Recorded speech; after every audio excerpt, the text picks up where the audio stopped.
Perkenalkan, nama saya Salwa Zahira dari kelas 11.5. Di sini saya akan menjelaskan tentang pertama, sistem ekskresi pada manusia, kedua, menjelaskan tentang ginjal, ketiga, fungsi ginjal, keempat, proses pembentukan urin.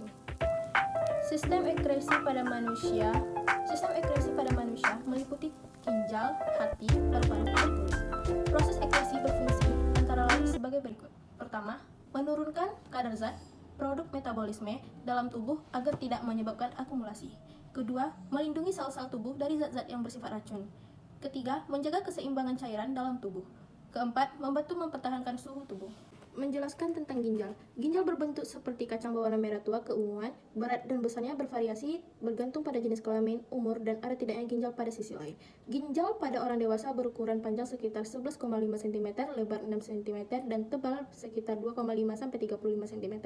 Berat ginjal laki-laki dewasa sekitar 125 sampai 175 gram, sedangkan pada wanita dewasa sekitar 115 sampai 155. Ketiga, fungsi ginjal. Ginjal memiliki 8 fungsi, yaitu sebagai berikut. Pertama, pengeluaran zat sisa organik, misalnya urea, asam urat, kreatinin, amonia, serta produk penguraian, hemoglobin, dan hormon.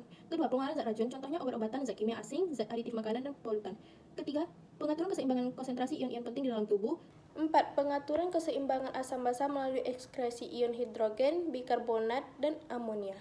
Kelima, penjaga tekanan darah melalui pengaturan pengeluaran garam dan air, serta penghasilan enzim renin pemicu pembentukan hormon dan angiotensin yang selanjutnya memicu pelepasan hormon aldosteron.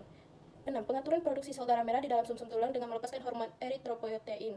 7. Pengandaian konsentrasi nutrisi darah seperti glukosa dan asam amino. 8. Mengubah vitamin D inaktif menjadi vitamin D aktif. Proses pembentukan urin. Pembentukan urin di dalam ginjal meliputi 3 proses dasar, yaitu filtrasi, glomerulus, reabsorpsi, tubulus, dan augmentasi.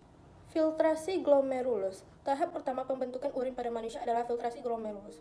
Filtrasi glomerulus adalah proses penyaringan plasma bebas protein melalui kapiler glomerulus ke dalam kapsul Bowman. Melalui filtrasi glomerulus, setiap hari terbentuk rata-rata 180 liter filtrat glomerulus. 2.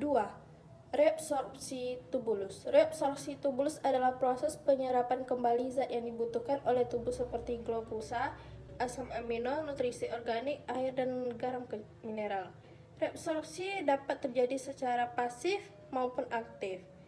Tubulus memiliki kemampuan reabsorpsi yang besar dan sangat selektif terhadap bahan-bahan yang dibutuhkan oleh tubuh. 3. Augmentasi. Augmentasi adalah transport aktif yang memindahkan zat-zat tertentu dari darah dalam kapiler peritubuler, keluar melewati sel-sel tubuler, menuju ke cairan tubuler dan masuk ke dalam urin. Semua zat yang masuk ke dalam urin tubuler dan tidak direabsorpsi akan dieliminasi ke dalam urin sesungguhnya. Sekian dan terima kasih.